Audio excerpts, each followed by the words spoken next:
Hey, Pike. Welcome back. Am I back? Am I even Um, here? no, I think you're still in that foreign country. Uh, which means you basically don't exist to me because I have to only talk to you like at 3 a.m. in the morning. So, Hmm. Sucks for but we're here you. to talk about DS9, or rather, Sci-Fi Columbo, as I am calling this episode now. I mean, yeah, it's very accurate to the episode.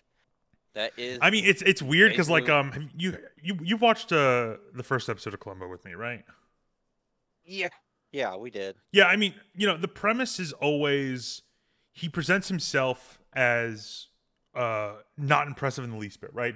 His clothing's all disheveled. He speaks very humbly. He doesn't. He's the whole point is he's incredibly humble to people who think they're the smartest person in the world and they're going to get away with the crime, and that's how he ends up like essentially outsmarting them. Right? Is they're so confident that he catches Hmm. them in a lie, and Uh-huh. here this is a obviously very noir inspired episode following Odo. It's an Odo episode, and of course, you just pointed out to me that the one of the writers on for this episode also worked on Columbo, but there is like, and there's that line that almost directly references Columbo. But in this episode, we get a lot of like Odo kind of presenting himself very humbly.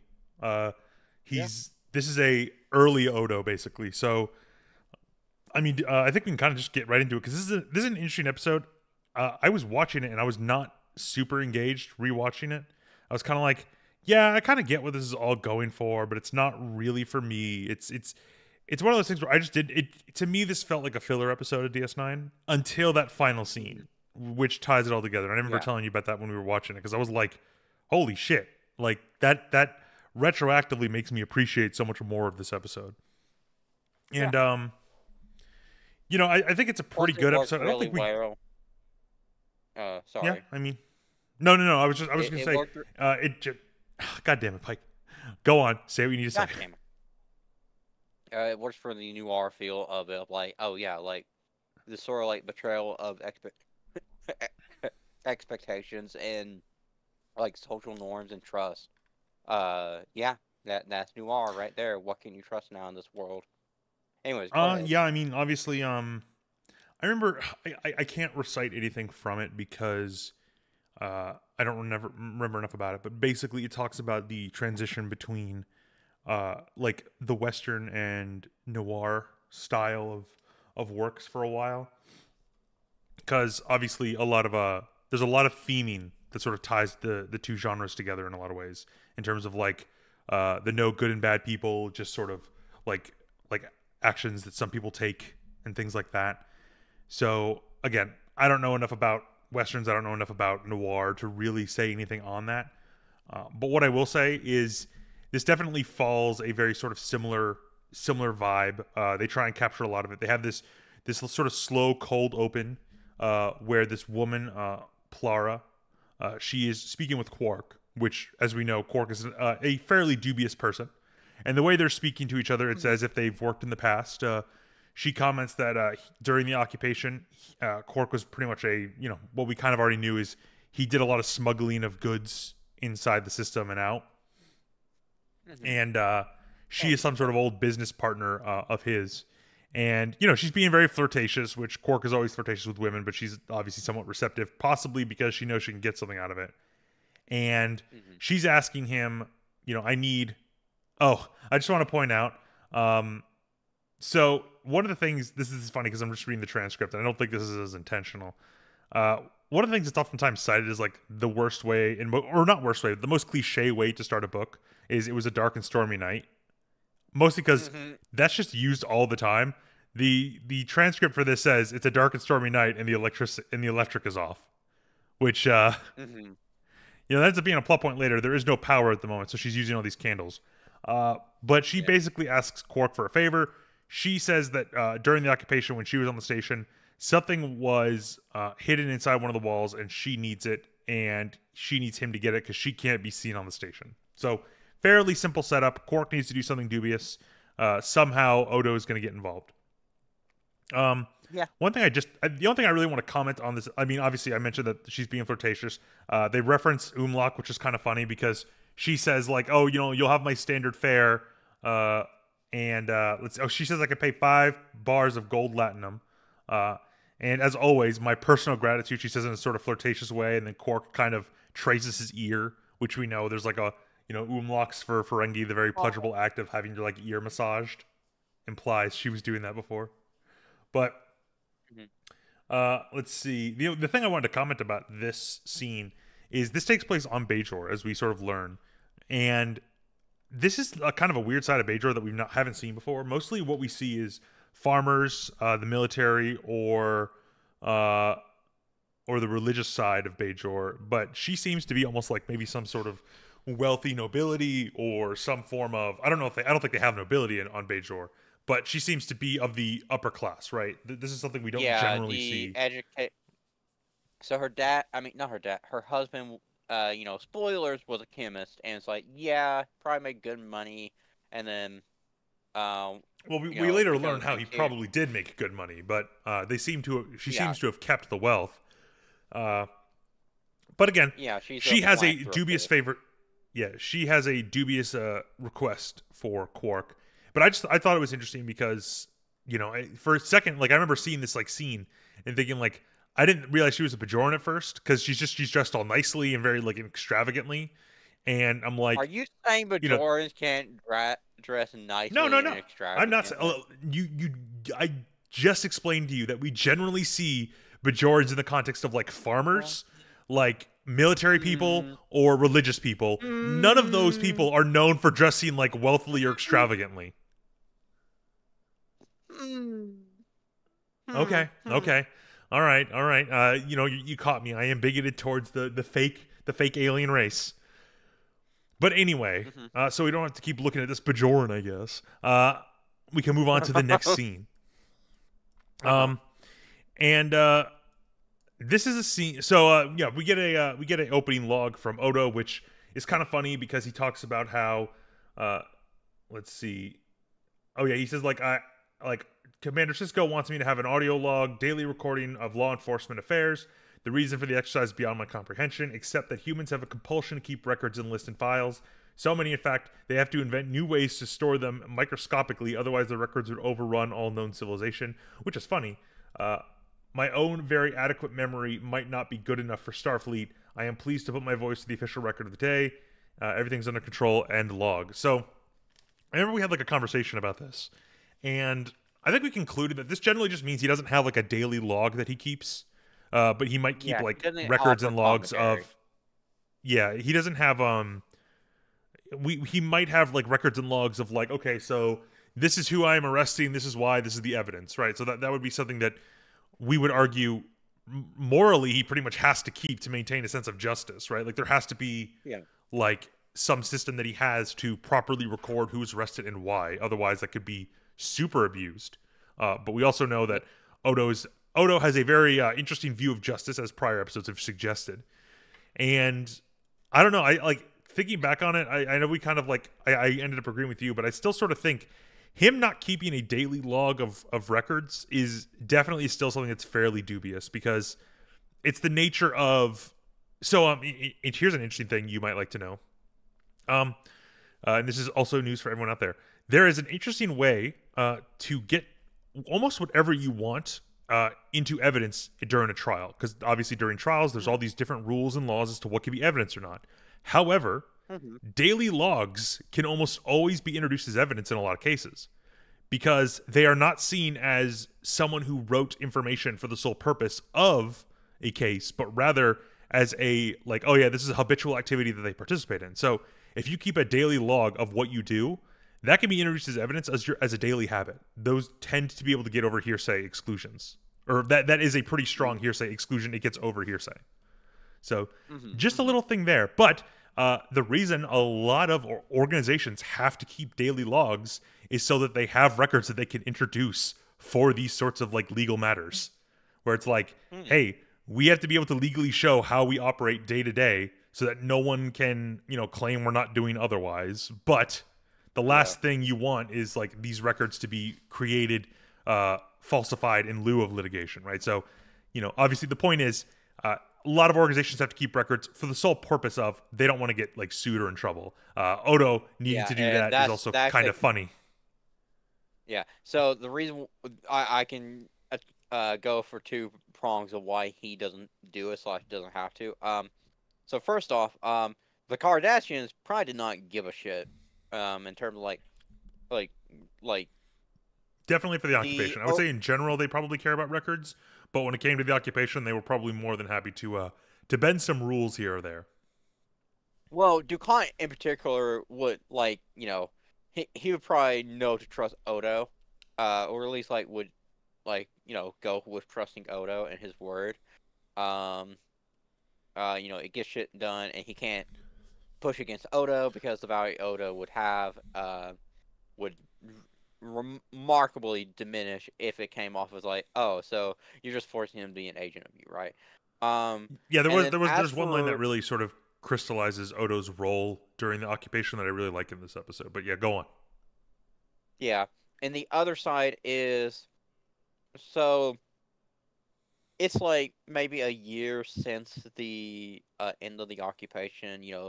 The Federate, they're probably still doing an organizational shuffle of like what are our procedures and such on Bajor, and so the station itself is it's in a gray area of like, okay, whose procedures are followed? Is it the Bajoran security forces? Is it the Federation itself? And the Federation is probably pushing this as part of like, hey, we want you to eventually join us. You need to come along and get on the same page in terms of record keeping, so that Mm-hmm. we don't have legal issues in the future. Um, Plus, so Captain's Logs, started with TOS, the original series. Mm-hmm. Honestly, I think like Captain's Making Logs is also like just a case of like historical record keeping, because the Federation kind of always comes off as like, yeah, we're exploring new boundary, pushing the frontier forward, and they have this grandiose vision of who and what they are. That's very idealistic, so they want to be able to have the record of like what was going through the heads of those officers and such who push No, the boundaries. 100%. That's again part of that is I mean that's a different conversation we could have about like the nature of the Prime Directive and how much power captains are essentially given outside of uh like the Federation, in part because it's like, well, you're the only person out there. We can't enforce our authority over you. Therefore, you are the absolute authority in the Federation in that area of space. Making them have these regular logs allows you to keep a record of how they behave and how they act, right? Because like if they ever act like out of line of their normal behavior, Mhm. that's something you want to keep a record of, right? Because they could say, oh yeah, we encountered a rare circumstance and this is how we had to act, and the Federation's like, that's odd, because you have records of you encountering similar circumstances that you behave differently. Why did you change here? Again, that could be something that's used against them in a way of saying, we want you to Yeah. keep records so that we know what you're doing when you're doing it, and this is both to protect you and also to be used against you in case of the certain situations. So it's Hmm. it's complicated, but obviously it's just the nature of a good captain, a good record, a good captain, good records will help them. For a bad captain, good like record keeping will hurt them, just because of the nature of Yeah. keeping track of your behavior. And that would also apply to Odo, who, again, by the creator's own words and also fandom as a whole, is sort of acknowledged as being very fascistic in how he behaves and how he views the nature of justice. Uh, Very we authoritarian. Yeah. well, yeah, very very authoritarian is probably the better term, but it's also just the nature of he has a very strong sense of justice, but because of that, he puts it above everyone else's sense of justice, and it's like, well, Hmm. we can have a discussion about that. If other people have a worse sense of justice and their sense of justice leads to worse outcomes, I guess his is superior. But that doesn't Hmm. mean it's morally right for him to enforce it. It's complicated. That's a long discussion, but making him keep records, I think you're right, is part of that transition to we need to make sure this place is acceptable for the Federation. Yeah. And the fact that Odo Uh, doesn't like it but but once complies is again, the interesting. Federation bringing civilization to a species. I see. I see. Well, see, I wouldn't even say Once again, bringing civilization. Remember, they're trying to rebuild Bajor, right? They're trying to hmm, essentially like, hey, you were just occupied for 50 years. You have functionally no idea how to run your own government because there wouldn't be really anyone alive who's ever run their own government. So you really do Yeah, need. except for like the religious caste, but their thing I mean, is even then, like the religious caste, theocracy.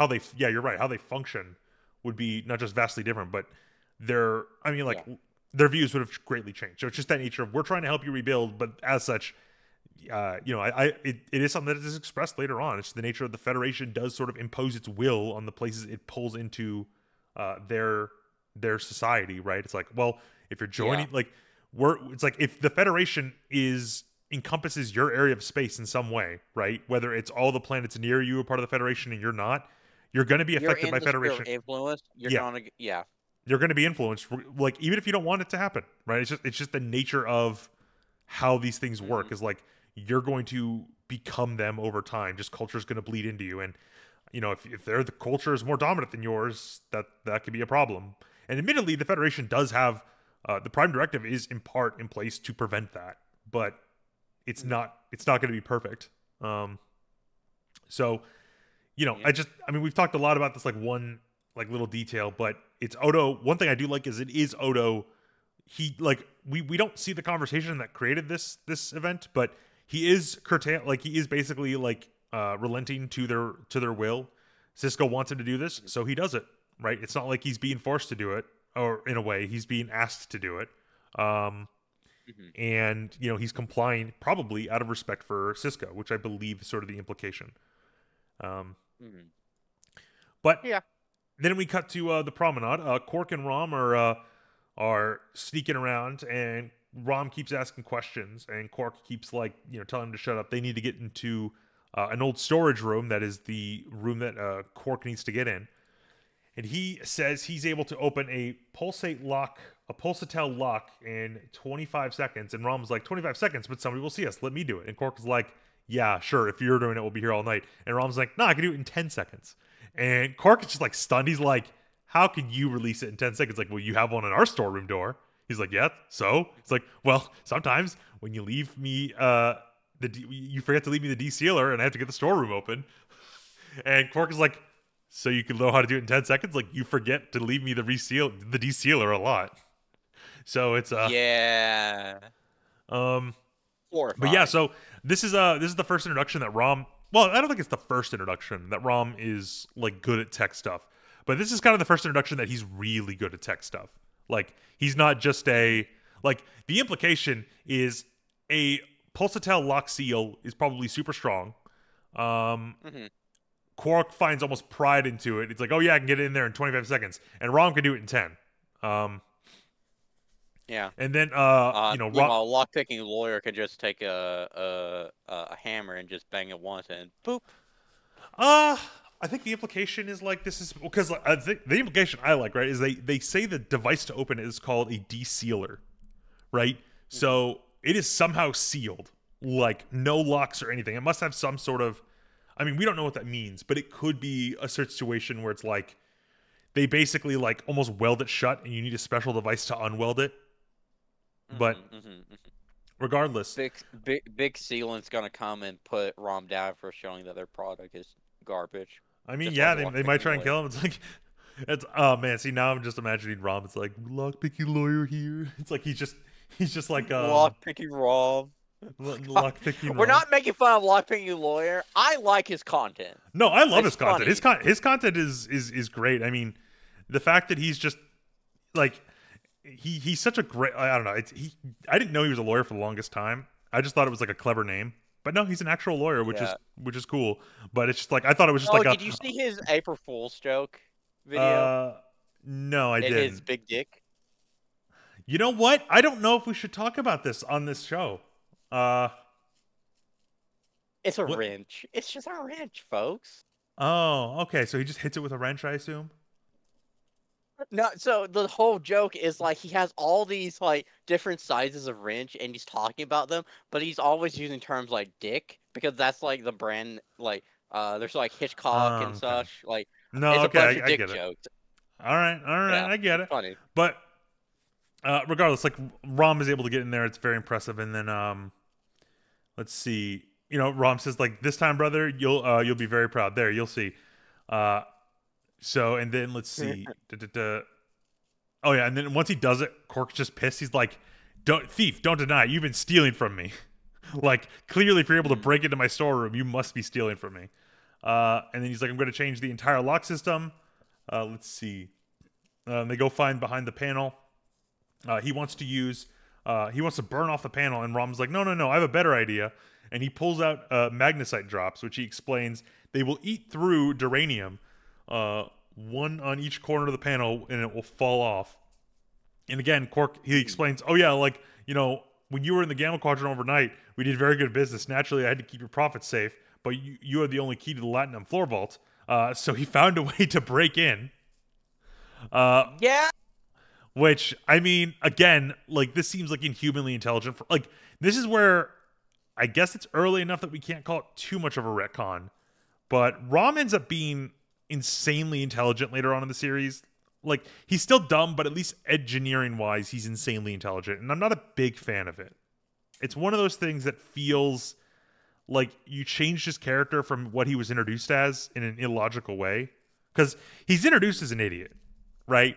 And you could maybe say he's a savant with engineering and he's just done with everything else. But they also sort of imply here that he could use a lot of this. Because, like, let's be fair. Season 1, at one point, he tried to kill his brother to get like the bar, right? He's like, "Oh yeah, I'm gonna have you like shot out into space because like I want you to die and I want to This inherit." later part of this episode really fucking funny because that just means Odo has even more reason to say what he does. Yes. I No, yes, forgot about 100%. But Rom has tried to kill Quark before, right?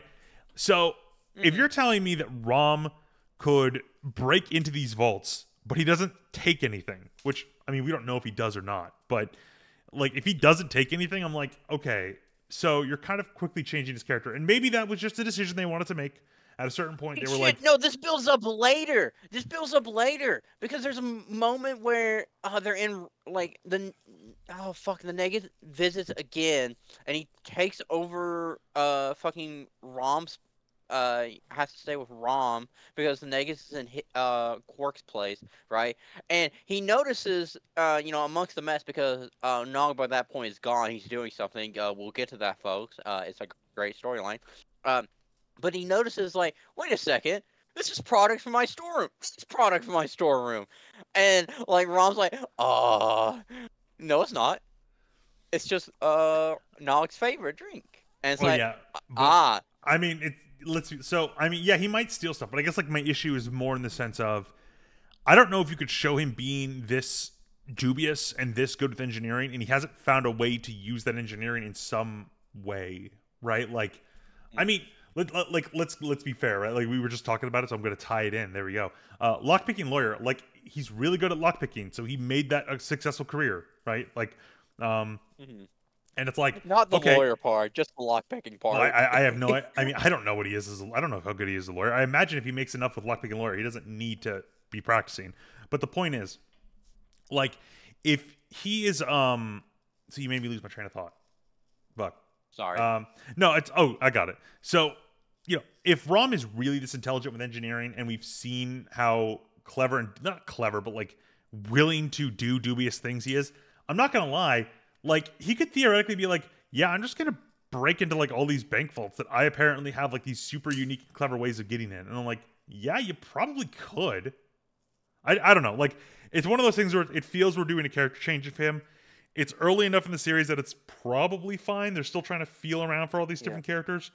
But I think with Rom, they had a lot of characterization early on that kind of hangs as baggage for him. Regardless. Yeah. So here's the thing. Here's the thing. I'm going. Generally, Rom is protected by his brother. He lives in the shadow of Quark. Like Quark, as much as Rom is a pain in the ass for him. It's like it's my responsibility as the older brother to protect him. It's his responsibility as the younger brother to, work for me, serve me, right? And Rom goes with that because oh yeah, like what other path did he have originally? Like with what we hear about their dad later on and how Quark had to like come up in the world. It's like yeah, they might not have had money for him to go get an apprenticeship like Nog does, Okay, eventually, right? so all I'm saying is like, uh, I think there is an area where he could have used these, like, again, we very quickly see that he is able to develop he develops a new technique for breaking through Durasteel. Like, Mm. I'm like, I don't know if anyone else knows this. He's just like, oh yeah, like, Quark didn't know about this. If this was a regular thing that, like, people knew, like, I'm sure Quark would have heard about it. Because Quark is involved in dubious stuff. So the fact that it's like he has this bank, like, let's be fair, how Quark should have been sitting here is like, oh shit, I could, like, sell my brother's skills to, like, the highest bidder to, like, break into vaults and shit. That should be Quark's mindset, honestly. But with Rom, I just feel there's a bit of a character shift here. They're trying to, I think, change his character around because they had future plans for him. And I don't think they liked him kind of just being a worse version of Quark, right? Like, Quark's already, like, classic Ferengi, super, like, cunning, super dubious, super, like, willing to do anything for profit. To have Rom just be that but dumb is probably not something they felt was ripe as a character. So instead they're going to be like, well, what if we gave him this, like, unique engineering capabilities, and he's still a Ferengi and still has all these other like traits. It's like, okay, like, that's something different. But I just feel this was a bit of a change, and regardless, it's not like a huge deal. But they do point out in this same scene that, let's see, where do they mention? Oh yeah, so like, Rom has his own, like, de-sealing rod. That's how he got into the lock originally, and he says that Nog made it for him. So despite all of this, it seems that Nog might be more intelligent at this stuff than Rom, right? Or at least he has a different skill set, because, like, Nog is able to make tools for him that he might not have access to himself, right? So somewhat impressive. And I think, like, that would be probably the more interesting route to take if I was the writers. I would have had, like, Rom's not necessarily intelligent, but he learns a lot from his son, and his son is like a prodigy, which again would still be kind of a little bit of a shifting from Nog, because Nog couldn't even read last season. Now you're kind of telling me he's like this engineering whiz kid. I'm like, So, I mean, that's possible, but I find it a little bit, like, I don't know how that would necessarily work. Let's be fair. How many times do you need to read, like, a manual to understand how something works? Right? so yeah, it's one of those things of, like, like, some of the smartest people in history could not fucking read and write. A lot of you Sure, are but like, it's one of those things, like, okay, I could kind of see, and it's just like, yeah, it's weird because well, I mean, I think it was also just Forecast weird didn't for read, Nog right? not to be able to read. Let's be Yeah, fair. He's part of a Forecast. He's part of a business, Yeah, like race. It's like, oh, they do business, and, like, reading contracts would be, like, I feel, a necessary skill for every Ferengi. So the fact that he yeah, couldn't like, read at his age, which was seen as a by bit of a the surprise. age that you are 6, you need to know double entry bookkeeping. I'm just saying that is a mandatory skill for you Yeah. in the Star Trek Again, Empire. let's be fair, and this is something that I think, like, all of DS9 has to unfortunately deal with. There are some things in the first season that are somewhat retconned out, in part because the first season was very much not aware of where this series was going to go. It wasn't even sure they were going to get past one season.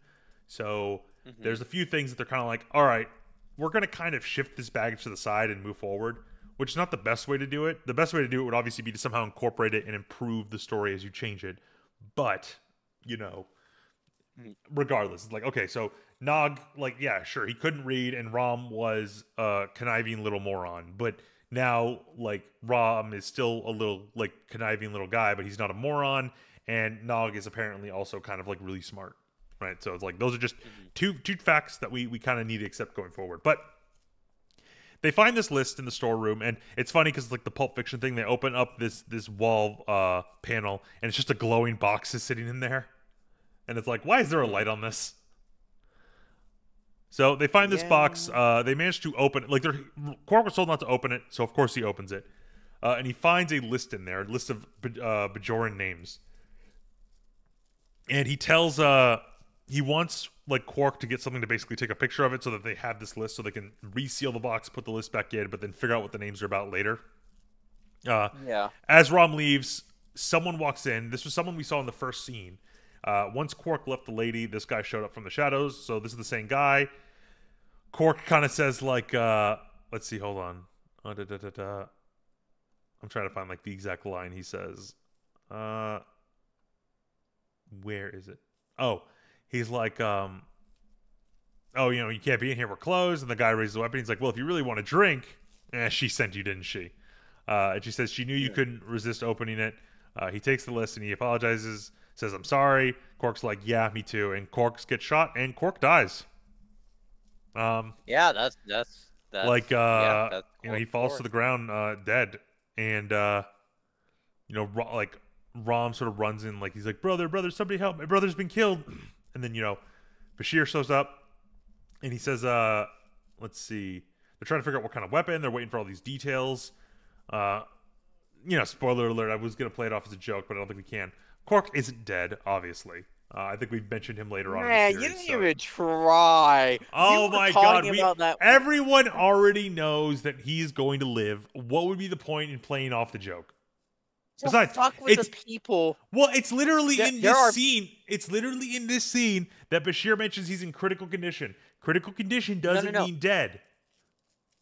No. There are people who will only like interact with a thing through commentary about it. We could have gaslit all those people when this eventually, like years from now, becomes a fucking hit commentary about DS9. You fucking moron! Oh my god. Do you want to just do? We're not live. We could redo it all. I don't want to redo it. We'll have to No. It's ruined. All right. It's ruined. I'm fine. We'll just at some point in time trick them that a different character's dead. Oh, so like Jadzia. Yeah, exactly. I think Jadzia would be a good one. Yeah, that'd be a pretty good title. We'll just be like, oh, and Jadzia apparently is dead. Didn't see that coming. Just out of the fucking blue. What the? Holy shit! No, that's actually a really good idea because she's a Trill. So you could just be like, and another person who's just another form of Dax comes in. That'd be really easy to just trick people.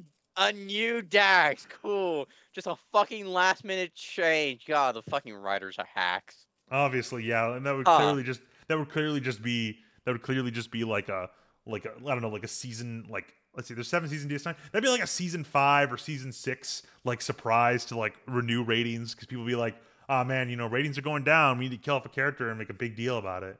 That's exactly what they would do. Oh man.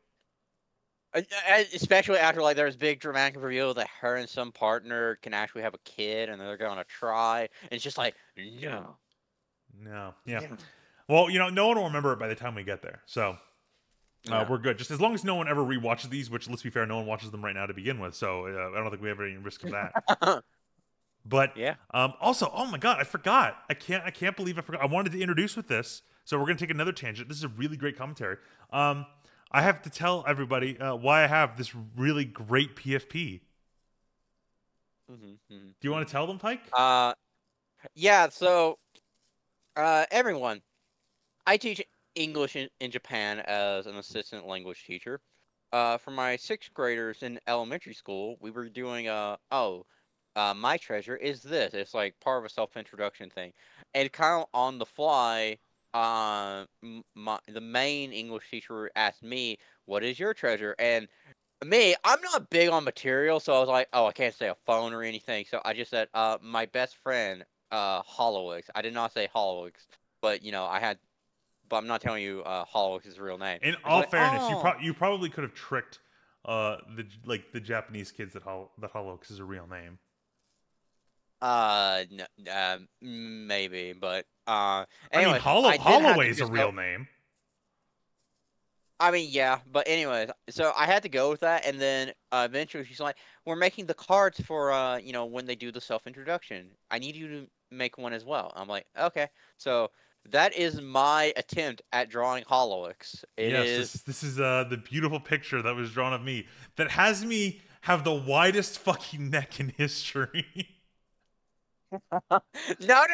If I was giving you my neck, it would be just fucking like a fucking like there would be a question like where is the difference between the neck and your you know what I mean? Like it would just be the full. No, you're that one guy from like 90 Day Fiance, or I think it's like 60 Day Fiance, whatever it's called, where he was like this guy, very short man, but I think he actually had like a medical condition where he didn't really have a neck. Yeah. I'll show you the picture of him later. But like that guy's funny. But I'm not gonna lie, I just noticed it as you're talking about it. You gave me like a huge neck. Like, I guess I just work out my my traps a lot. Holy shit! I found the guy. This man is a Chad. I love him. I think there's a lot of controversies around him, so careful about calling him that. But yeah, he's just like he doesn't have a neck, which was always kind of like, okay, interesting guy. But obviously, you can tell how interested we are in this episode that we keep tangenting. But Odo, like Bashir shows up and he's like, yeah, he says all this like sci-fi techno medical jumbo. And he's like, yeah, I gotta get. He has extensive neurotrauma, and I gotta get him to the like emergency room stat. And they like get him out there on like a hover stretcher, which I was about to say because they start picking him up. And at first I was kind of like, are they just gonna carry him because they didn't have budget for a stretcher? But no, they had like a cool little like a little hover stretcher, which is cool. And then Odo basically is immediately in detective mode. He's like, all right, who killed Quark? That was my job. Rom. So it's Rom. Rom's sitting there like, he's dying, isn't he? He's dying. What am I gonna do if my brother dies? And then Odo's like, I feel like you'll have a lot to do once this place is yours. And Rom's like, but if he dies, wait, mine? And Odo's like, right? Wives. Oh yeah, this is where Odo mentions the rule 139 of the rule of acquisition: wives serve, brothers inherit. Yep. So, and Rom's like, I hadn't thought of that. And Odo's like, really? Because it's a solid motive for murder. And like Rom is now a suspect. Literally last fucking season, what did Rom do? Tried to kill Quark, I think twice. But I know of the one where we got in the Negus' introduction. What would be the other one? I can't recall. I could have sworn it happened more than one. I think it's one of those situations where I don't think Rom was trying to kill him. I think it was just Rom just happy to hear his brother might die. Yeah. But normal so day. the point is like Rom is kind of in trouble because he refused to mention what they were doing, which was they were breaking the law. Because he refused to do that, he obviously looks suspicious. But one thing I do like, is like Odo's going kind of like hard cop on Rom, and Cisco comes in and plays good cop, right? Yeah, because they do good cop, bad cop. Cisco comes in with good cop. He's like, Constable, it's his own brother, and then he sort of like leans in, puts his arm around Rom, and says like, Odo, he's a family friend. His son is very close to my boy. And then, like, Cisco looks at him as Rom, as a friend. If you know anything that might be helpful, I think you should tell us. And then Rom immediately, like, gives in. It's like, there was a list. The man who shot my brother stole a list. Now, one thing I like is this is not mentioned as being good cop, bad cop, right? They just, like, Cisco immediately slips into it. And they don't even have, like, a moment afterwards that explains to the viewer, like, that was good thinking right there, Cisco, for that plan. That, they don't have a moment like that. They just do that immediately. And it feels like, if you're watching this for the first time, you'd be like, oh, so this is Cisco being very compassionate. If you're watching this knowing Cisco more, you're like, no. This is Cisco immediately slipping into the manipulative stance. He's like, all right, I'm playing the good cop to trick Rom. Because, like, remember, he does not really like his son hanging out with Nog. He doesn't really view Ferengis as like originally. Well, he's a mixed. I think he's mixed on it now, right? On one hand, he's like, I see that my son's doing good, and he has this friend, and he's happy with his friend, and nothing bad is coming about because of it. So he's happy with it. But at the same time, we'll have the episode that actually deals with this. I really do like the episode where it's it deals with some elements of racism against Ferengi that Cisco displays. But you can immediately tell because he doesn't like Nog hanging out with Jake a lot. The fact that he would use that as like a tie to Rom is very out of character for him unless he's trying to manipulate Rom. So, again, just a nice little detail about that scene. And, Rom basically has to tell him, this is where we found the list. We found it in the old chemist shop, which became the storeroom. And this is where Odo immediately has like PTSD flashbacks. He's immediately like, wait a minute, here? This is where you found the box? And Rom's like, yes, this is. So they do a little, I forget, they do an interesting scene transition. There's a name for this kind of transition, but basically, like, he goes to like open the door, which is funny because then Rom says, that's like, the name. It's not Dutch angle. No. No, I but what's know. it called? Like Odo goes to open it, and Rom's like, "You want me to open it? I could do it in 10 seconds." He's telling the police officer he knows how to break these locks open. Oh, Rom, shut the fuck up. Like, Just he's shut the such an fuck up. You're idiot. gonna Like, I kill guess us. he really is just a savant with engineering, I guess, because he's such an idiot saying that. But I guess he is in the Yeah. mood of like, if I don't cooperate, I will probably be like accused of the murder, right? Mhm. But again, I can't remember what it's called. I think it's just like a smash cut where it's like, no, it's not a smash cut. It's a either way. He goes to open the door, and then when the door opens, everything's been like grayscaled, and now we're 5 years in the past. The occupation's still going, and Odo is brought before Gul Dukat. So we get a Back bit to of the a good flashback, old days. and it's the same room, which is why it's the issue. And then Odo and Dukat reunite. Dukat mentions the party that Odo brought up in some of the previous season. Like, Odo brought up the fact that he was, dragged around no, what was the episode's name? It's the one with Tree. I really like the episode. What is it? It's not the Forsaken, Fuck. right? It's no, I know what it is. It's the yeah, no, it's the Forsaken. Because it's right before Dramatis Personae, which I don't like, but it's the one with shit Luxana. It's just because her name is spelled insane. Luxana. Lwaxana. Luxana. But Yeah. it's that episode where he mentions he was basically brought around as party tricks to show off to the Cardassians. So Dukat mentions that he's like, "Oh, I remember you being there and doing that. But right now, I have a different use for you. I think your talents are brought elsewhere." And Odo's like, "What are you talking about?" And of course, like Odo is being very like Odo is saying some things that you would not want to say to the person who's the overseer of the occupation. And at one point, like Dukat mentions like someone's Dukat says like, "Have you ever seen a dead man before?" And Odo's like, "Yes, in your minds." And Ducat's like, "Oh, but those are casualties. This is murder." And then shows a dead body in the corner. Yeah. And he wants Odo to investigate it. And Odo's like, "Look, I have no intention of being a Cardassian agent." And he's like, "Look, not an agent, an investigator." It's like, we can't have these Bajorans running around murdering each other, now can we? I'm talking about order here, justice. Odo, it says, "There's very little justice in the Cardassian occupation of Bajor." And Dukat says, "Don't push me, Odo. My suspicions would have me solve. Oh, my superiors would have me solve this murder by rounding up 10 Bajorans at random and executing them. I'm hoping you give me a better alternative. Now, these Bajorans won't talk to us, but they seem to trust you. I understand you used to sort out petty disputes concerning food, blankets, everyday sorts of things. They come to you." And Odo says, "I suppose I'm considered a neutral observer." And Dukat says, "Of course. You're not one of them, and for that, you should be thankful.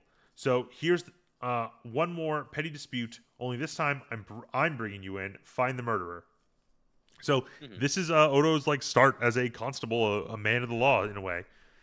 But we had a bit of discussion because, again, Dukat is a character who likes to look at himself as the lesser of two evils. He, presents like we had it last season, or actually no, this season, where he's highly suspected of intentionally like leaking out information of the still existing slave mines or slave camps for the Bajorans. There's an element of Dukat is a bad guy, but he is less evil than some of the other Cardassians, and maybe there's supposed to be some merit to that, right? Like the concept of the character is being the lesser of two evils a good thing, right? And as he comparatively, yeah. Oh. Well, I mean, it depends on the context, right? Because I remember I was telling you about this the other day. It's a little bit more in relation to like stuff down the line, but both Sisko and Dukat are sort of in many ways presented as the lesser of two evils, but how it goes about entirely changes the context. So for Sisko, he is a Starfleet officer. He has the values of a Starfleet officer. He is, he's effectively a captain, right? But right now he's only a commander. He is essentially representing the values of the Federation in the the furthest reaches of Federation space. He's on the outer worlds. He's on these like places that are he's on the frontier. The Outer Wilds? Not the Outer Wilds. He's on the frontier of space. So he has these values, but there are times he has to compromise on those values. And the question is compromising on those values choosing the lesser of two evils, right? Is it like, if your choice is between the Federation, which is perceived of as good, the opposition, which is perceived of as evil. I know it's never that like simple, but for the sake of this analogy, or some middle ground, which would be the lesser of two evils or the lesser of two goods, right? For Cisco, he oftentimes has to choose that middle ground. He has to make the compromise. That's kind of the thesis of DS9 in a lot of ways. Dukat is the same way. He is oftentimes presented as the lesser of two evils for Cardassia.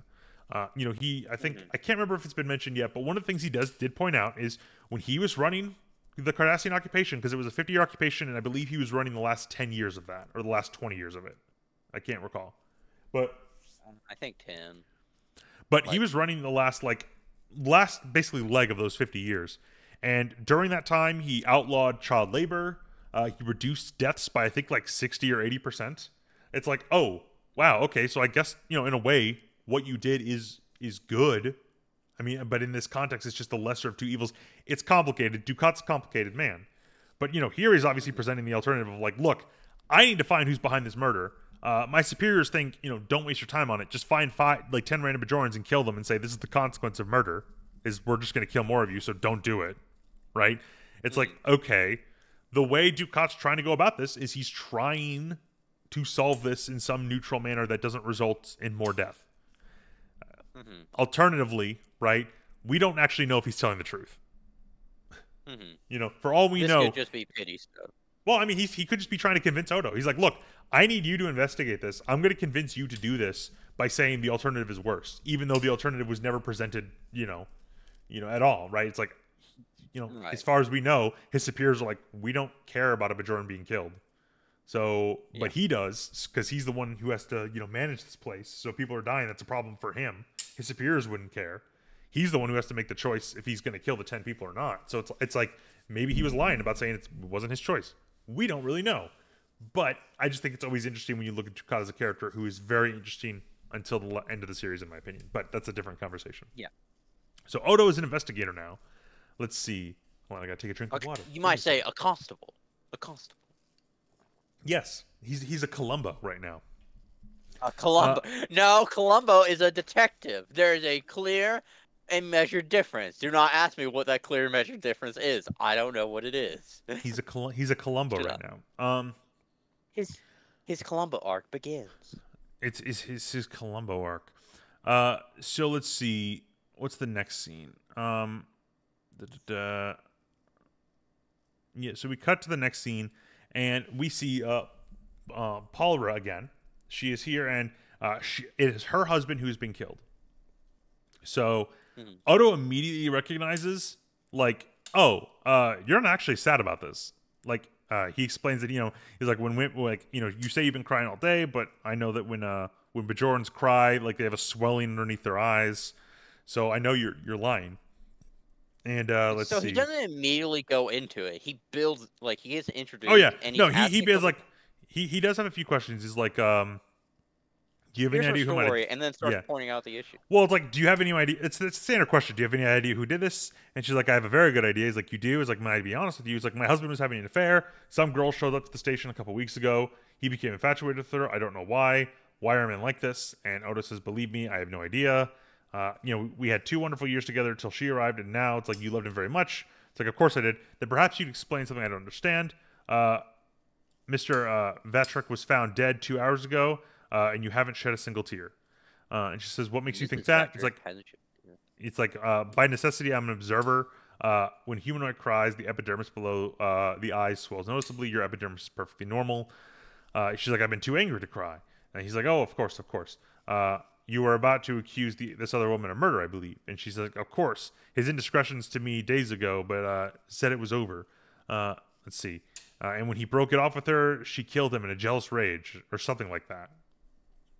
Or no, Odo says, like, oh, so this is what you believe happened? She's like, yeah, something like that. He's like, do you have a name?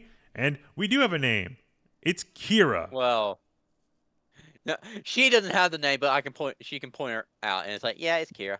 Yeah, they point her out. It's Kira just eating something. And then we get back to the future where Odo and Kira are talking. So basically, they're just trying to shut down all the airlocks and make sure that whoever tried to kill Quark doesn't get away. Let's see. It's a list they just sort of cover what's been going on. Rom said it's been hidden there since the occupation. Kira says, I couldn't help but wondering if it had something to do with Vatrick. Because, she basically brings up, you think this has anything to do with the fact that that case you haven't solved 5 years ago? As if to, rub salt in the wound. Yeah. Let's see. Yeah, because this is where he mentions it's a 5-year-old case that he never even once closed. Patience is your lost virtue to most, to me, an ally. A classic Noir line. So, let's see. We cut to Odo and Rom in Odo basically interrogating Rom again, trying to figure out okay, what were the names on this list?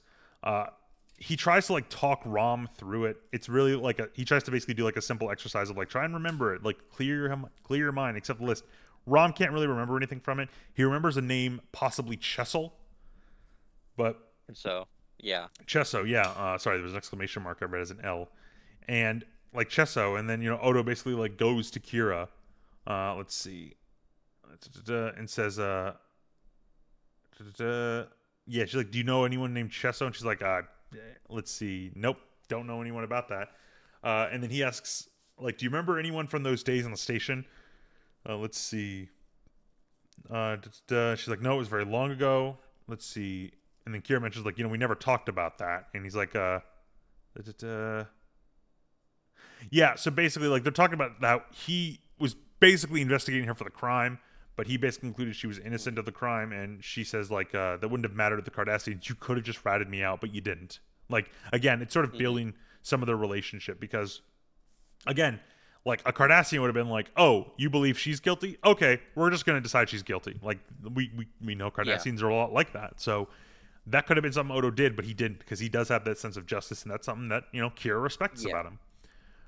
We cut to the past. This is the first time Odo and Kira meet. Let's see. Trying to see if there's any interesting lines here. I can't recall anything particular. It's mostly just he starts questioning her about her interaction with this man. She's saying, "Oh, do you work for the Cardassians now?" He's unofficially, I suppose. And she's like, "What's that supposed to mean?" He's like, "Look, he asked me to investigate the murder of a Bajoran man named Vatrick. I understand you knew him." Let's see. Odo claims that apparently he was in love with you, and she's like, "No." Let's see. She explains, I had just arrived on the station. How could he have fallen in love with me? I've only been here 2 weeks. Let's see. I'm trying to remember. This is a long scene. Hold on. One of the reasons I did find this episode a little bit dry is there is a lot of just really long dialogue between people going back and forth with not too much in the way of substance. It's really just Odo trying to figure out basic facts, like an investigation, right? I'm not criticizing that to a degree. There's just a lot of it. Let's see. She explains that at one point she was working at a replicator plant on Bajor, and Odo basically says, you're not allowed to quit those jobs. So what happened? She says that he had a supervisor for trying what I thought you were going to try a few minutes ago, which was, I think she believed he was trying to hit on her, Yeah. And he's like, I appreciate the restraint this time. And I'm going to have questions for you later, so don't leave the station. And she's like, yeah, don't really have a choice. But she does say at one point, I'm not planning on leaving the station soon. Let me tell you something. Unofficially or not, you're working for the Cardassians. Sooner or later, you're going to have to decide whose side you're on. And Odo says, I don't choose sides. And Kira says, everybody has to choose sides, Constable. I think it's the first time he's referenced as a constable. So she's kind of the one who gave him that title. Let's see. It's I like that. I like that title. Which maybe is because he likes her. Let's see. Perhaps. We return back to the present, and Odo is talking with Plara again, kind of asking her hey, so I still need more details from you. Do you have any idea what this list? Let's see. Why would your husband have a list of hidden names inside his workstation in the wall? And she's like, I have no idea. He's like, someone on Bajor told Quark where this list was, and Plara says, I wish I could help you. I sort of liked that little Ferengi, because she's learning that he died. And she's like, oh, don't write his eulogy yet. He's still alive. And she seems a little shocked at this, but she hides it well. She's like, I thought you said he died. And he's like, no, I said he was shot at point blank range. Unfortunately, he seems to be holding on to life. He doesn't say those lines directly, but that is basically the subtext is he's still alive. unfortunately. Still a pain in my ass. Let's Yep. see. Face. At one point, he makes a comment of like, she asks if this has anything to do with her husband's murder. I want to help in any way I can. And Odo says, oh, there was one other thing. And this is that Columbo reference that I pointed out, like, as if it was that one Leonardo DiCaprio meme of him pointing at the television. Let's see. It's like, I understand your power was recently terminated for lack of payment. And he says, you were able to transfer funds to the power company this morning. She says, I don't appreciate you looking into my private affairs. He's like, just part of a routine investigation. If you could tell me where you got the money. She's like, oh, it's a loan from a friend. He's like, oh, of course. And that friend's name? She's like, this really has nothing to do with your investigation. It's like, then you wouldn't mind giving me the name. It's like, I'm sorry. My friend is married. I won't drag him into this. Which I guess is the implication is it's like, oh, he gave it to me because I'm his mistress. Right? Like, yeah. So she's basically admitting an indiscretion to cover something else up. Oh yeah, no, here's the line from Odo. The Ferengi holds onto life like it's gold-pressed latinum. Maybe he just doesn't want to give his brother to get the bar, or maybe he knows he's the only real witness I have. It's like, man, a lot of just like standard racism from Odo. Yeah, he... In all fairness, it's towards Ferengi, which means it's worth it, but... Hollowigs, no! They're not real, Pike. We can't say these things, Hollowigs. True. Someone might come out and say that Ferengi are coded specifically, and therefore I should be me saying I don't like Ferengi. Ferengi means I don't like that group, but in reality, I do like Ferengi. So, let's see. We get to the next scene. Odo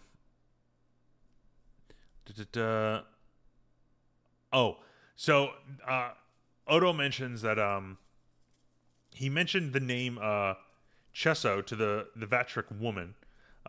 If she recognized it as Cesaro, which was one of the names on the list, apparently, because he has apparently been found dead. He was a Bajoran mining engineer. He was active in charity work with war orphans, but he apparently was found dead last night. And Odo basically, I'm responsible for this, unfortunately. He's like, Major, I need some help. Advise the medical examiner that I want a complete autopsy of Cesaro, and that his death will be treated as a suspected homicide. I'll need the communication records from the Vatric's home for the past 52 hours and have the central bank keep a supervisor on duty all night. I'll need several bank records as well.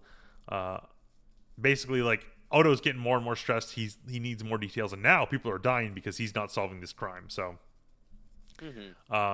but there is something to note about like why this Cesaro basically died, because he mentioned the name to someone else as well, which was another person that we know might have some reason to have this person killed. So let's see. Then we return back in time to a necessary scene, which is the first time Odo and Quark meet. So Odo's like, I'm looking for the proprietor of this establishment. And Quark's like, does he owe you money? Odo's like, no. He's like, are you here to arrest him? Odo's like, no. And Quark's like, then you found him. It's me, Quark, at your service. It's me. First drink on the house, an old and dreadful Cardassian tradition. But basically, it was me, Odo. It was me. I smuggled the goods in. Let's see. Quark basically makes fun of him in a way, saying like, "Oh yeah, you're the guy who does that Cardassian neck trick. You're the one who was always shown at parties." And Odo's like kind of embarrassed again. Like Odo kind of has like a much more humble. I don't think it's faked. I think he is just more humble here, right? Like this is his first investigation. He's still kind of very uncomfortable being a solid a liquid species amongst all these solids and stuff like that. So he has very much like a kind of in the Columbo-esque way of he's very awkward and humble, but I think it's a little bit more real here. We see that throughout a lot of the scenes. Let's see. Odo's basically like asking about all these alibis, and he says like, I'm looking for a name for Kira and Reese. And Quark basically says like, oh yeah, I remember her. She wanted a job. Let's see. Oh yeah, hold on. Yeah, Quark basically mentions, she was showing me her initiative. He's like, oh, she was giving you some sort of sexual... Is that some sort of sexual reference? He's like, look, these jobs are hard to come by. Her credentials are very impressive. He's obviously saying that very suggestively. And then he's like, look, what's the problem? He's like, the problem is you're lying. And this is where he learns that Kira basically got a fake alibi from Quark. Basically, you A know, fake for alibi. A fake alibi. You can just say an alibi. see, you're saying that as if I'm dumb, but you're wrong. An alibi just means you have some sort of excuse for where you are. So, for Hmm. example, if there was like a murder right now, my alibi would be, oh, I was talking with my friend Pike online, like while we were recording this. I have like the recording and the timestamp, and he could verify all this information, right? That's an alibi. Hmm. There is such a thing as a fake alibi. So, Mm, uh, You know what? That sounds like more gaslighting from you. I That sounds swear like to more go. All right, gaslighting. go look up the definition of alibi. If you're quiet, I'll No, know that you've looked it up. Uh, Oh, okay, okay, okay, let's see here. okay, okay. Quark then kind of comments. He's like, "Oh, I didn't know we were dealing with murder. If that's what she was trying to get an alibi for, I would have never cooperated." Uh, so let's see here. That's basically just his confirmation that like, okay, Kira's involved in this somehow. Let's see. Oh, Ducat shows up. That's right. And Ducat basically doesn't want anything bad to happen to Quark. Uh, let's see. Mhm. Oh yeah, Quark says, "Listen, I feel you and we've gone off to a bad start here. Let me make it up to you. You need anything? A little ginger tea? No, you don't drink? Chocolate maybe? Companionship?" And then like Odo just walks away. Yeah, just like, mm, nope, not paid enough for this shit. Not paid enough for this shit. Oh shit, I forgot this scene happened. We get a scene with like Quark and Dax sitting in, or Cisco and Dax sitting in Quark's bar. And he's just like, "You look like you just lost a friend." Next, like, is Quark, and Odo's like, "Yeah, he's stable." Let's see, or Odo says he's stable, and Cisco's like, "What's this?" Odo says it's the list. He's like, "You found it?" He's like, "No, I assembled it from the Vatric woman's communication records. She's been talking to each of these people a lot. Odd thing is, she never talked to any of them until 2 days ago when the list was stolen." Uh, Mhm. let's see. Yeah, and each of them had transferred 100,000 Bajoran litas into their bank accounts within the last 62 hours. So that's another form of currency that exists in this setting that we never really hear about again. Um, Yeah. which is like I See, have no after idea. this, immediately after this episode, they immediately join the common economic marketplace of the Federation. So they just go to the Federation dollar do. They don't. The Federation I doesn't don't know. have money Yeah, that's why I used a made up fucking name. anyway. Let's see.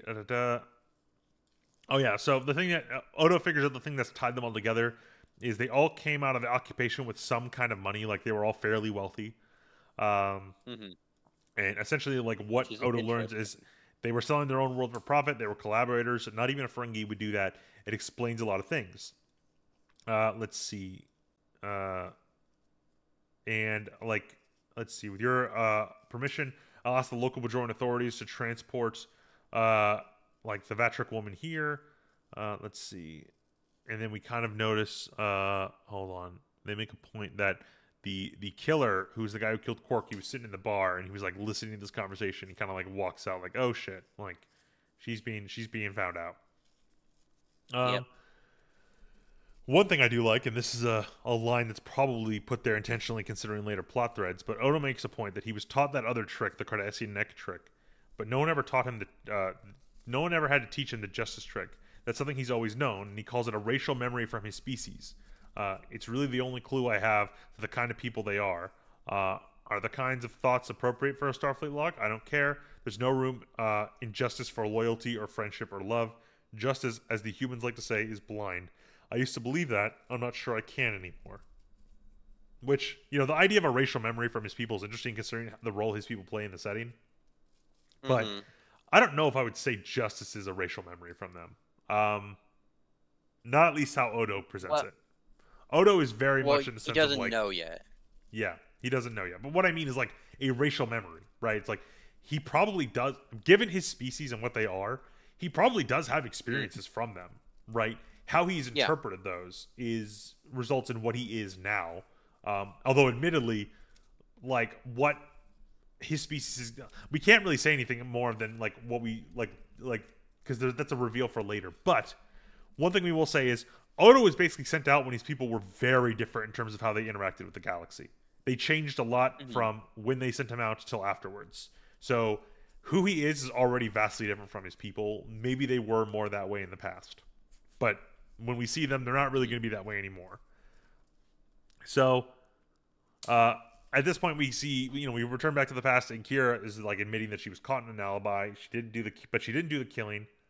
And he's like, then why did you have an alibi? What were you trying to basically like, trick people into thinking you were actually doing? And she's like, look, uh, he's like, look, regardless, you're gonna face like charges because I'm gonna have to tell the Cardassians. Uh, I don't lie well, and it's, basically he's threatening. He's like, look, you know what the Cardassians do if I say you're a suspect, right? Like they will basically just treat that as that's guilt. If she's a suspect, she's guilty. So Yeah. he's like, you need to tell me what you were actually doing, unless you were like if you were not murdering this guy. And she admitted, she's like, look, I didn't kill him. At that time, I was on level 21. Check the Cardassian security logs. You'll see a breach on 21 last night. I'm in the Bajoran underground. I came here to commit acts of sabotage against the Cardassians. Last night, I succeeded. She basically says, like, Odo basically lists off like what happened when he checks the records, and she says, I gave the miners a little time off at least. Basically, she was just trying to sabotage them in a way to give people some rest. Yeah. I'll describe the device I used if you still don't believe me. At what point, like, Ducat kind of walks in. He asks, is this her? And Odo kind of gives her, like, there's a very long look between the two. And Odo basically says, like, I told you when I'll have a name. And Ducat's like, is this her? And Odo's like, no. And tells her she can go. And Ducat's like, if you're a lion shapeshifter, he's like, you'll know as much about me as, hold on. If you know as much about me as you say you do, Gul Dukat, you know I don't lie. I am convinced that she did not kill him. Let's see. This scene also has the line I really do like when they were arguing.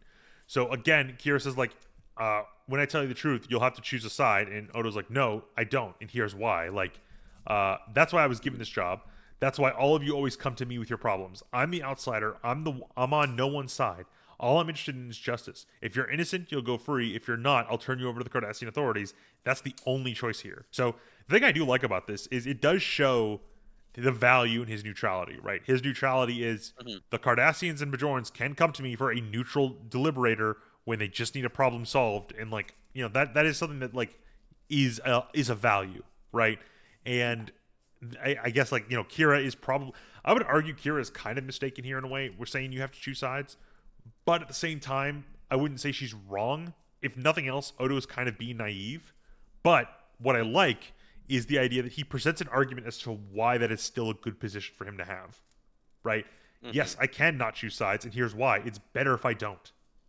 And Kira doesn't have an argument against that, which is, again, I think it's just an interesting sort of like flip, because generally you'll see the idea that no, you have to choose sides, and the idea in the Noir story would usually be something along the lines of like choosing sides makes it too hard, and that's sort of the nature of a lot of these stories. There's not a good and bad. There's not an easy decision of what's right and wrong. There's just a lot of gray.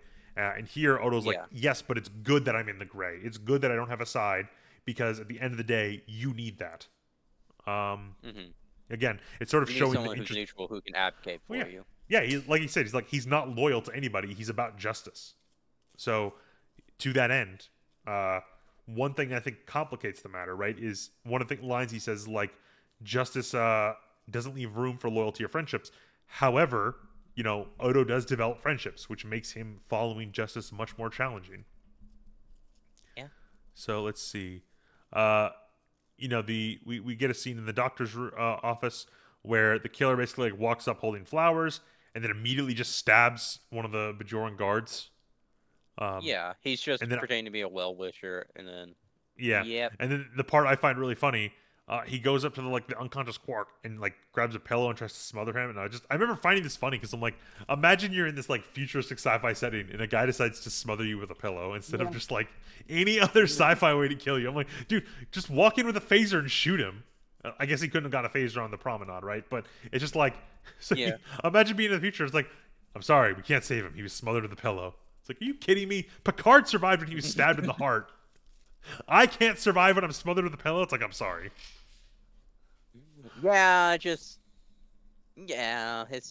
anyway, don't worry about Rom shows up and deploys a tactical screech. one of the many powers of the Ferengi. I wish I could play. Let's see if I Mhm. can. I want to see if I could play like a second of it. Uh, hold It's on. gonna be so fucking loud. Well, it's not gonna be loud. I want to make sure we don't get like any sort of copyright like ID. All right, let's see if I can get some audio from Mm. this. Oh, hold on. I don't know if that would pick up any of the audio. Oh no. Why is it not picking up No, no, audio? the audio. My audio. Uh, hold on. Let's see. I know I can fix this audio thing. Let's see. Da, da, da. Maybe it's picking it up on the recording, but I can't hear it.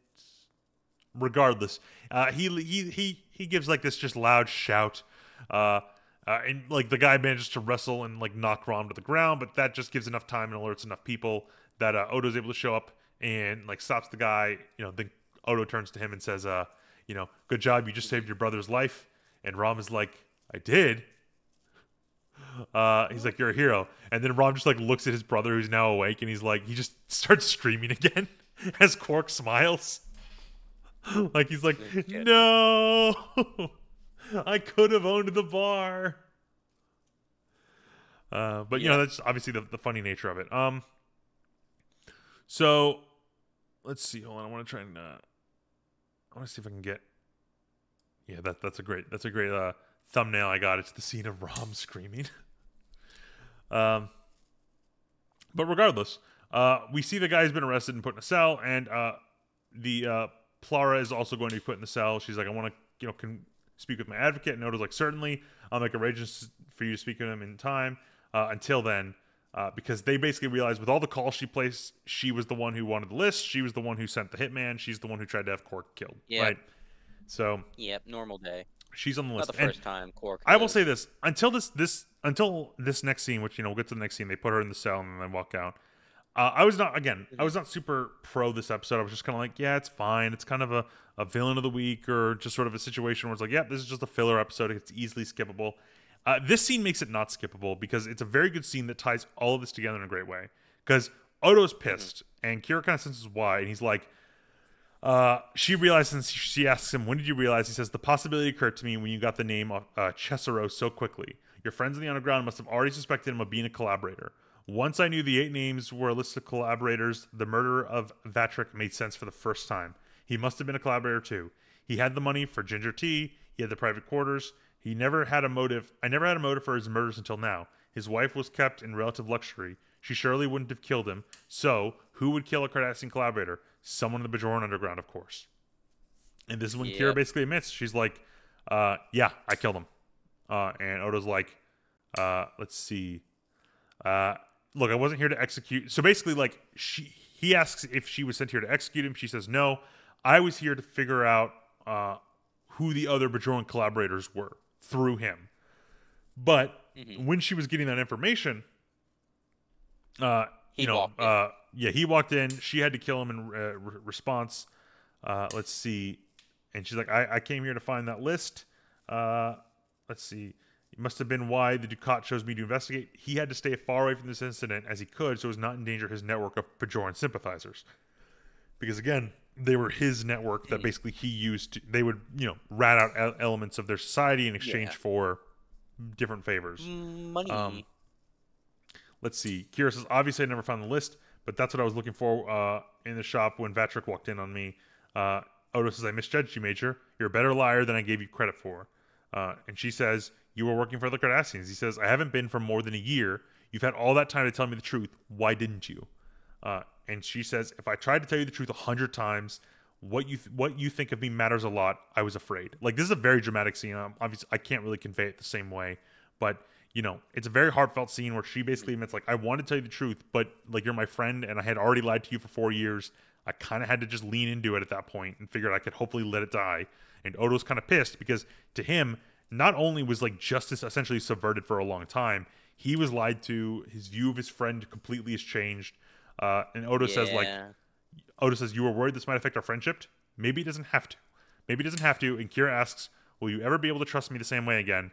And Odo, like, looks at her for a second and then looks down and doesn't say anything else. And that's the scene.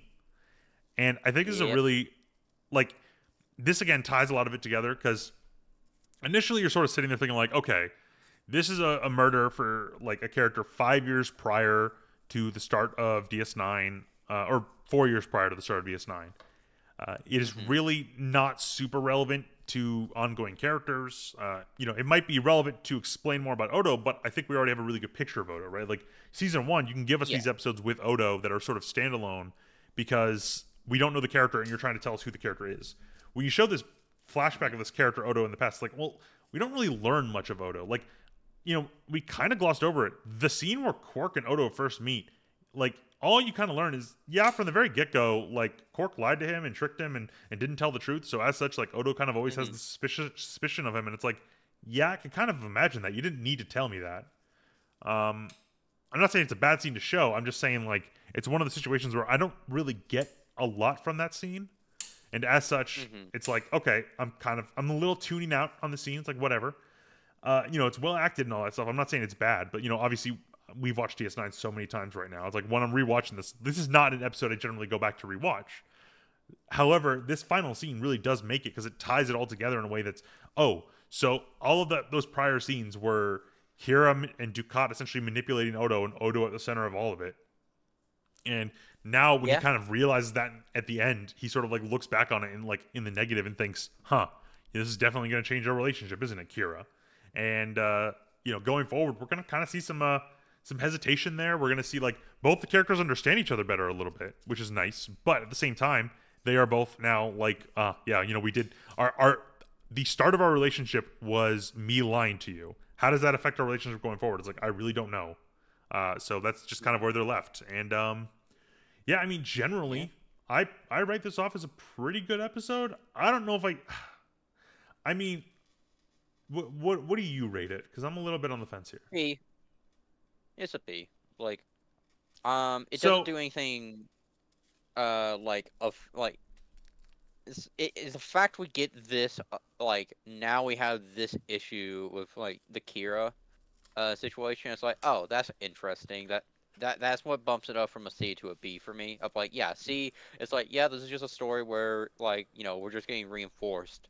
And it's like, yeah, that's fine. But then B, it's like, oh, we now have the reveal of, yeah, Kira was willing to lie to him, and then we have the reflection of like, yeah, but you're very important to me now, and it's like, yeah, now you have to deal with that, Kira. That's your problem um, now. what I'll kind of say is I think I might give this an A to a degree, mostly in the sense of Hmm. it is a fairly like I don't know if I can think of any like one flaw in the episode. Obviously, we talked a little bit about like the retconning of Rom. I don't. Again, that's not Hmm. really a flaw. The way they characterize it does make sense. It's just kind of like, okay, I guess this is the case now. I just Hmm. don't know if there's any flaw I could say. And again, that end scene is pretty good. It's well acted. It's well structured. Um, Hmm. I think it's one of those issues where it's very noir focused. I'm not a huge fan of noir, and that's not a criticism of the genre. It's just not something I'm super a big fan of. I've How tried to get dare into you? a few of them. I mean, I like detective stories, but when it comes to like straight noir, I just like I've read some. What was it? I've read like the Maltese Falcon. I've read some of the classic Hmm. noirs, and I'm kind of like, yeah. I mean, like they're well written. They're good. They like in some ways they're a lot of compelling, but they're just Hmm. not something that I've ever like. I'm not gonna lie. I think I've read a few of them, and I can't recall a single detail like about them. They just didn't really stick with me. I don't know.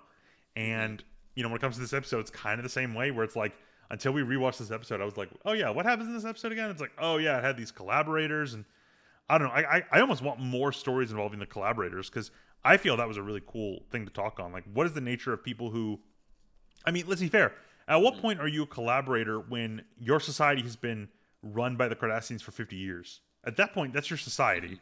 Like, you're just working within the realm of society. It's like, oh, but you're betraying your own people. I'm like, I mean, like that's all you've ever known is occupation. You might as well like do something to keep yourself safe. Admittedly, they were also like Yeah. living the life of luxury, which is a little bit different.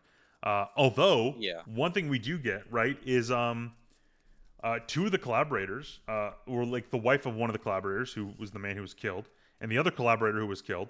Both of them were apparently very involved in philanthropic work. They were very rich. Yeah. I think there's almost an element of to explore where it's like maybe they each felt like a significant amount of guilt for what they did and they wanted to make up for it. Yeah. I think there's like something Well, there's interesting to also just explore like, there. oh, I need to act like a good boy so people don't like, because there's Again, probably the implicit. that's what you could talk about. You could talk about the nature of like maybe you have like all these. I would like a story with them, right? Where you have like these 5 collaborators who are all being killed off by members of the underground, right? Mhm. And one of them is like super philanthropic because you're like you said, he just doesn't want any eyes to turn to him. Maybe some high level officials know he's a collaborator, but he does such good work for them. He like donates to their political campaigns or something that they Yeah. don't rat him out. And then you have someone who's like, "Why are you a philanthropist?" Like, because every night I lay awake thinking about all the horrible things I did to survive, and realize that like Mhm. now I'm surrounded by wealth and I feel dirty because of it. Like you can have a character like that, a character who thinks Mhm. oh, I don't care that I succeeded. Everyone did what they had to do to survive. I was just better at it. Like you could have all these different perspectives. Mhm. And like that could be an interesting story to tell, but we never really touch upon that again. So I don't know. I would have been interested Yeah. in that element of it. But one thing I did want to point out because it's kind of it's not it's somewhat implied. Chisaro died like after Odo told let's see what's her name again, I forget, Palra. Here. uh Oh, Paul. well, Yeah. Kira was the other person he told, and she has connections Yep. to the underground. So, like, sure, it might have been Palra. It probably was, but it could have been Kira. The fact that it's not acknowledged by Odo, Yeah. I feel is a bit of a like Odo. Shouldn't you bring that up? Like, I don't know if Kira would do that, but like, if she told the underground the name, they might have acted on I it. think Hero would definitely do that. I'll be honest. Well, Like, no. I legitimately think. she. No, I'm sorry. No, I'm sorry. After season 1, she would not do that. Start of season 1, maybe. End of season 1, definitely not. She is fully aware now of the nature of leadership, the nature of trying to lead these people, and like some of the dubious things you have to do. I mean, she destroyed a man's farm and like took him away from his life for the resources to power hospitals. Right? Like that was an Yeah. episode that she struggled with. So she knows about making hard choices and living in situations and making decisions you don't like. Now, I'm not Mhm. saying that means she would like sympathize with the collaborators. All I'm saying is like I think she would learn about this and she would want something done, but she wouldn't kill them. I don't Mhm. believe she would. I think she would be like, no, we have a responsibility to do this right because if we don't, we're no better than the Cardassians. Right? Mhm. There's an element of she does have a strong moral code when it comes to her people. So I don't believe she would do that. But I don't know. I kind of give it an A. I don't think there's really any flaws. I think there's some meat to chew on. It's just not a story for me. Mhm. And at the end of the day, I think like most of this episode is like good, and that last scene is great. So I kind of just I want Mhm. to I'll give it like an A minus in my notes because like I don't think like you kind of said it doesn't really do anything amazingly. I think there's just a lot of like okay scenes. Like you're sitting there thinking like, yeah, Mhm. like I'm okay with Odo and Quark's first meeting. Like it's a big deal. Those characters' relationship is a huge deal. Where every time, even the bad episodes, if you have a scene with Odo and Quark interacting, it's a good scene. So to have their first Mhm. meeting to me be kind of meh is like, all right. And then of course there's all the Columbo references, which just make this a top tier episode overall. So Lumbo all in boy. all, like I think it's good, and I think our next episode. What's our next episode? Uh, What is our next episode? Second Sight. Uh, I can't remember what this one's about. uh, Hang on. Let me take a look at it. Fuck. Oh, it is a Cisco episode, I Uh, think, because it's him reflecting on Jennifer's. It's oh, the yeah, fourth yeah, anniversary of yeah. Jennifer's death. Um, but yeah, and then after that, of course, we have Sanctuary, which that one will be fun to talk about. Wait, is this the? Oh no! The Carrot Tops. We're getting closer and closer to what I believe is the worst episode of DS9. So I mean, let's be fair. Up until this point, I think we've given almost all the episodes in season 2 a high rating, like B or A, right? Uh, Mm-hmm. that one, I mean, we'll rewatch it, but I'm suspecting I'm gonna give that one like a D. The moral message of that Oh, it's one getting a fucking. is honestly fairly like the moral message of that one's pretty vile. Like there's a very the way it's presented is so bad that it borders on like irresponsible.